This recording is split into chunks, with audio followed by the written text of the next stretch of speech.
Before we begin, I think I need a change of scenery.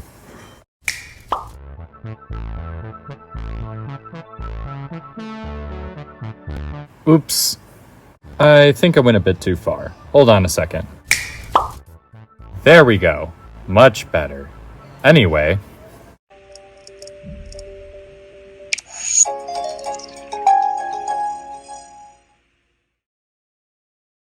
Hey AlleyCats, how are you doing today?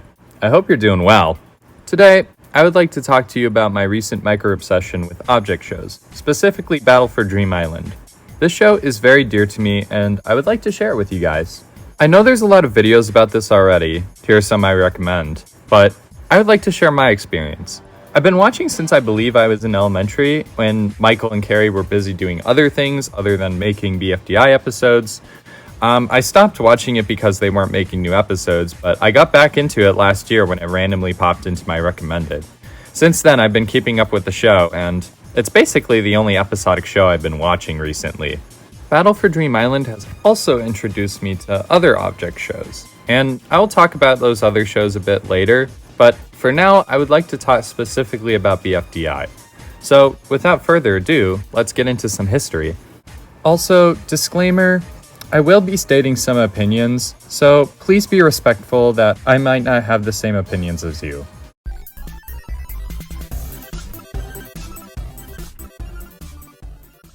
So, as mentioned before, BFDI was created by the Huang twins, Carrie and Michael. The first season acted as a continuation of the comic strip they had made called Total Fiery Island. There was a previous strip called Fiery, which was just these characters doing various antics. In the strip, a bunch of sentient object characters compete for $100,000, which Pencil eventually won the absolute GOAT. Bringing it to YouTube, at least to me, seemed like a natural progression. I mean, they had a channel where they uploaded animations for, I think, school projects. Just seems organic that they would make an animated version of Total Fiery Island, or at least a derivative. The first episode of BFDI was uploaded on January 1st of 2010. BFDI was a show where 20 objects, 16 taken from TFI, and 4 wholly original to BFDI, competed in various challenges for a chance to win a fictional paradise island. Spoiler warning, by the way, from this point forward, so keep that in mind. The original BFDI would run for 25-ish episodes, with Fiery winning Dream Island. Coincidence? I think not! Fiery, because he's such a kind person, allows everyone onto Dream Island except for Leafy for very, very poor reasoning. Leafy is salty about this, obviously, so she calls the host and purchases Dream Island from him, essentially stealing the island from Fiery. Shenanigans happen as the other objects chase after Leafy to try to her. Leafy eventually escapes, which kicks off the second season Battle for Dream Island again. BFDIA just kind of starts. Characters are picked to be on the show, some old and some new. I'm not going to go through the events of the season right now, as I'll talk about that later, but for now, they really did do Donut dirty. What is this, bro? Come up with a team name. Please tell me you did not just say that. Why? Just forget it! Donut, we need a way to identify ourselves. Whatever! Bro, he was so rude for just no reason. I'm so glad that they changed his personality later in the season. He's such a good character now. Anyway, BFDIA would run for 5 episodes, with the 5th one being split into 5 parts. When episode 5E dropped in 2013, everyone eagerly anticipated the next episode. Would there be justice for Puffball?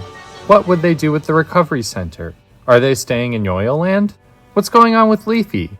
All questions we had.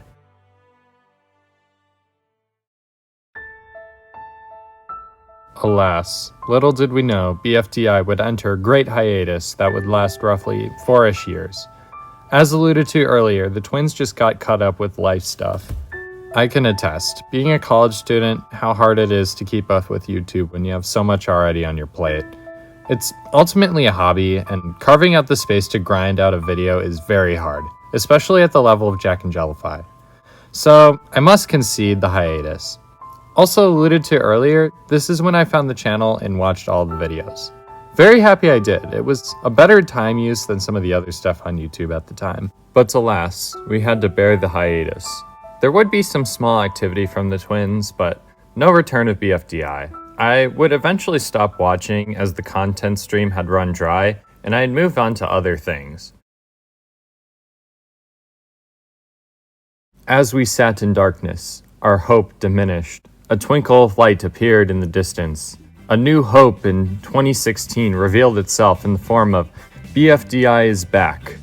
A semi-confusing skit, as it called into question some staples of the show, but that didn't matter, as it announced that a new BFDI episode would release on September 1st. Everyone eagerly anticipated the arrival of the new episode. And when the date finally arrived, the first episode of IDFB dropped. IDFB was a different approach to BFDI, as it was more of a slice of life. The characters were not competing, instead the viewers would vote for someone from the LOL to join the show. The characters would do silly antics and drop some frankly insane lore that I wish would be expanded. Like, what is going on with Golf Ball and why does she have PTSD? Anyway, IDFB would last only one episode. Allegedly, it will continue after BFDIA wraps up, which I'm really excited for. I really like IDFB. It may be my favorite of all the seasons. My favorite part of BFDI is the world building and the character development, and IDFB looks like it has loads of it. As stated earlier, IDFB is currently only on one episode. There would be a short hiatus with some sprinkled slice of life shorts, but it was clear BFDI was going in a different direction. The twins were finding it difficult to keep up with the quality of the show, so they worked to retailer the show to a lower production and a more silly show. Thus, about a year after IDFB dropped, the first episode of Battle for BFDI was released. BFB focused more on being goofy and, bear with me, a little lower effort. That's not necessarily a bad thing. The twins needed it so they could actually get episodes out. I think they did a pretty good job for what they did. BFB had 64 competitors, some of them old and some of them new. All of them have been in the show at some point before, whether they were actually competing or just failed to viewers or just a suggested character. Since Dream Island is gone, the characters are now competing for, I guess, the right to own the original BFDI. I'm not sure how it works. The show is hosted by 4 and X, which are characters from one of the twins' old animations. These guys would be pretty much the series mascots. They're pretty iconic to the show. As stated before, the show is pretty nonsensical. I'm not the biggest fan of it, but there are enough silly jokes and light world building to keep me entertained. But it was great because it seemed like the twins were getting a hold of the show. They got a bunch of people to help out with it, and BFB was kind of the development of BFDI as a real show, and not just a silly internet series. You can really tell the Huangtons begun to take the show very seriously. 16 episodes into BFB, a new host appears. This is 2, and they want to steal some of 4's contestants for their new show, The Power of 2. 40 contestants go with 2, while 14 stay with 4. From here, the show splits into Season 5, Battle for Dream Island, The Power of 2, and Season 4B, Battle for BFB. Weird name, I know. The twins decided to split BFB for 2 reasons. 1, because pre-split BFB would take forever, and 2, the animation quality got too high again, and they wanted a lower quality season and a high quality season. So from this point on, the show is split into 2 separate seasons. The show would also switch from a vote to eliminate format to a vote to save. I thought it was a great change, as some characters, Barker, have a lot of people who just hate him for no reason. So now, instead of trying to antagonize a character, viewers must rally for a character to save him. I think it makes for a better voting experience, in my opinion, if we have to have voting at all. I have opinions about voting, I'll share them later, but for now, let's move on to BFB. Post-split BFB would last for 14 episodes and end pretty warm-heartedly with Flower winning. Now, I actually haven't watched post-split BFB. The episodes are a bit too long, and most of them have humor like this. Sorry, Mommy, did I do a no-no again? Safe to say, I'm not a big fan, although this is pretty great.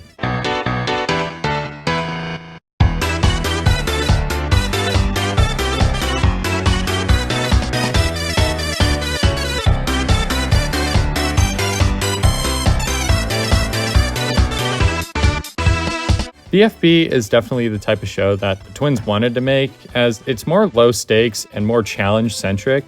I hear the world building is pretty weak, conflicts and resolution are pretty hamstrung. They bring on the old announcer, which is cool, and a few other characters from older seasons. I think it's a good show for those who like the original BFDI and that kind of style. If you're like me and you prefer IDFB, then you'll prefer Teapot, which we'll talk about now. Teapot is one of Jacknjellify's currently running seasons and is currently on episode 17. It acts as the quote-unquote higher quality show that we talked about earlier, with high quality animation and a more in-depth storytelling. The characters compete this time for Two's power, which is a bit more comprehensible than the BFDI and BFB, but still doesn't really make too much sense. The episodes are still challenge-centric, but there's a lot more emphasis on the world building and character interactions. Two is a good host. I quite enjoy them and their antics. I wish they would stop being so sad and host again. This is the season I'm most invested in. One of my buddies and I like to watch episodes as they come out and talk about them afterwards. This is when I got back into the show, around when episode 10 came out. At the current moment, my personal favorite is 13, with 15 and 10 not far behind. Since the series is ongoing, there's very little I can say about it right now, other than episodes are getting better and better. I really can't wait for the future of this series. In addition to Teapot in 2023, Jacknjellify revived BFDIA. Episode 6 picks right back up from Episode 5E. Modern BFDIA acts as a sister series to Teapot, with its own more traditional zany humor. On occasion, it will have some pretty good episodes, big fan of episodes 13, 14, and 18, but generally it acts as the alternative show that the twins wanted to make. BFDIA has also taken upon itself the burden of making the BFDI timeline more coherent. It fixes many of the timeline issues that have formed as a result of times changing. IDFB established a lot of new stuff that BFDIA has to explain. It's doing a pretty good job, so I'm not complaining. And with that being said, that's all I really have for the history. I would really recommend watching the series, although it's easier said than done. Hopefully you understand a bit more of the context for BFDI before I can get into what I think about the show, which we'll talk about right now.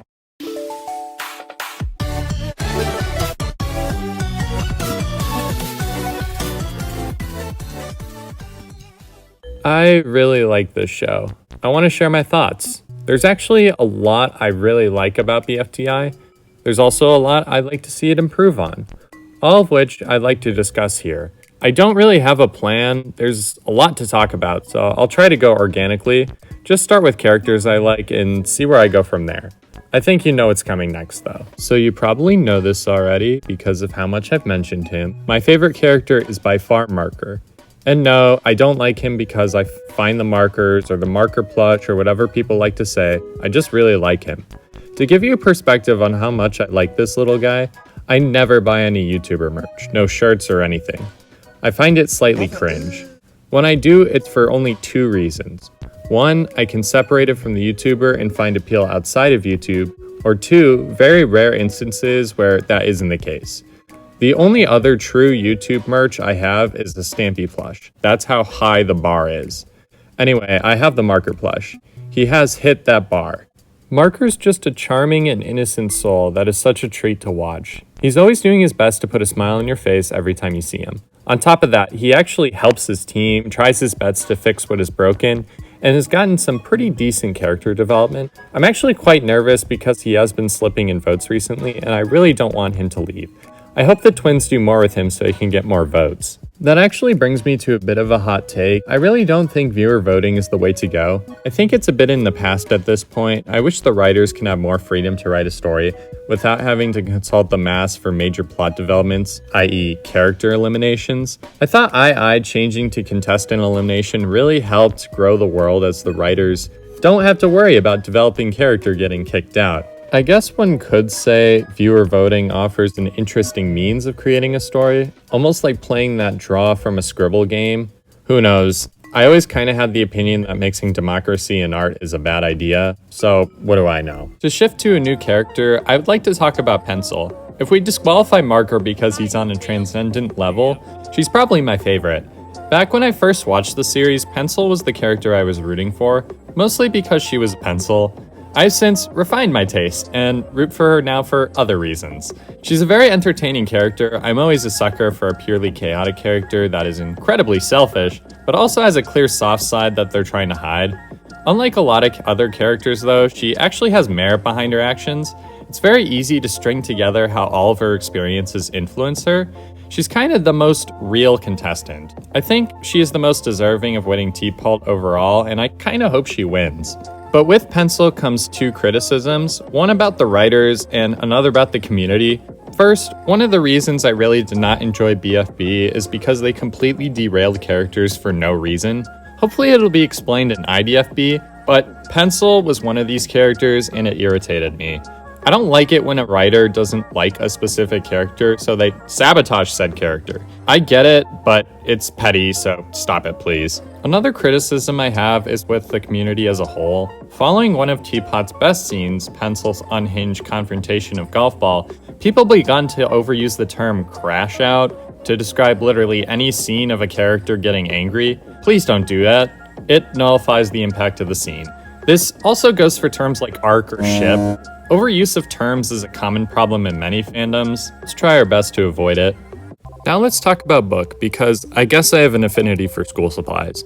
Book is a bit of a comfort character to me in the sense that she reminds me of the friends I used to have before college. She's a down-to-earth, sensible nerd who puts others before herself. The whole Just Not team is basically my high school friend group, and I'm Bommy. Life is cheap! Get me a banana! Her friendships with others are so genuine, it's very satisfying to see her pick herself up in Teapot after the events of BFB. She's even graduated to advising the people around her when they're struggling with similar issues, just like Pin in BFB. She's really come into her own and stands out despite Free Smart being long in the past. She's currently the one I'm rooting for to win BFDIA, and I hope she makes it far in Teapot. With Book, though, comes something I really like about the show. I like it when the characters have personalities based on the objects that they are. For example, Book is a nerd, Pin has a straightforward and prickly personality, and Bommy is emotionally unstable.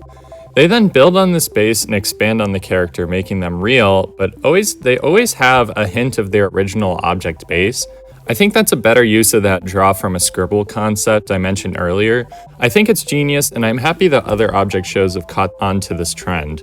And I just realized that this video is already at almost 18 minutes. I have a lot more to say, so I'm going to pivot to a speed round. Here we go. Pen is a chill character that I'd like to be friends with. He isn't helping the school supplies allegations, though. Golf Ball and Tennis Ball are a great duo. Nerdy science characters are always a treat to watch. They're commonly shipped together, which I find kind of cringe. I've always thought that shipping was cringe. Leave the character dynamics to the writers. On the topic of duos, Queenie and Pin, always a sucker for the chaotic ones, are you not, Allie? Are great, especially in BFDIA. They kind of evolve as characters together. It's really cute seeing them interact after Pin is eliminated in Teapot. Shipping is still cringe though. Fanny and Tree I'll include together because of their prominence in Death Pact. Fanny is incredibly aggressive but incredibly caring and acts as the great voice of reason to Death Pact. She's grown a lot as a character since the days of I hate you. Tree is a good contrast to her as Tree is calm and collected. I've heard him described as the dad of Death Pact, which I think is a valid inference. I think Price Tag and Nayli are great and very cute. Just a couple of nerds. I wish Nayli didn't get out so soon because she had a lot going for her in Teapot. I kind of agree with the argument that Price Tag kind of stole her personality, but I really don't care because now I like Price Tag. And that's all I'm going to talk about here. There are a lot more characters I could talk about, but that would just take too long. Just to note, there's a lot of great characters in the show, and you should totally check it out if you haven't already. We will end off this segment with my favorite episode from each season. Then you can get a better idea on where to start. Season 1, I think I'll have to go with episode 15, Vomitaco. I don't have a particular strong feeling towards it, I just find it the most compelling in the original BFDI. Runner-up is episode 6. Season 2 is a bit more tricky. It's also not complete yet. It's really between episodes 13 and 18. I think I'll give the edge to 18, Airplanes in the Night Sky, because 13 has some very high highs, but 18 is just consistently pretty good. Also for Season 3 is only one episode right now, so episode 1, welcome back. Season 4A, I'm so original for this one, is episode 14, Don't Dig Straight Down. 15 is a very, very close runner-up though. They almost need to be put together. The writers were working overtime for this one. Season 4B, I don't know, whatever one has. And finally, Season 5. I already said, as of right now, it's episode 13, category 1. 15 is a close runner-up, though probably most people's favorites. I like 13 mostly for Fanny, but it's kind of like this season's BFDI 18. I really like the intensity of this episode. I think I also really treasure the headspace I was in at the time it was released, so I guess it's more of a personal preference. And that's it for Allie's opinions on BFDI. But wait, we still have a bit more to talk about. We'll now pivot to the other half of the title of this video.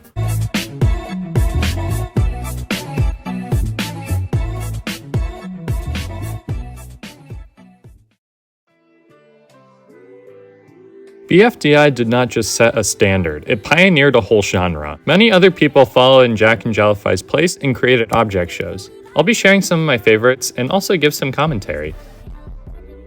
Other than BFDI, Anatom in Its Sanity is probably the most well-known object show. It was created by Adam Katz under the channel Animation Epic. Is very similar to BFDI, with the first episode releasing in 2011, a year after BFDI released.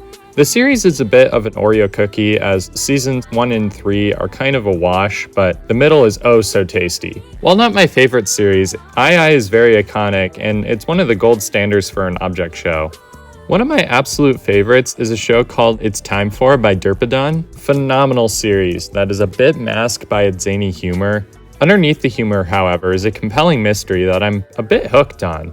What is this world? Who is Clock and why is he there?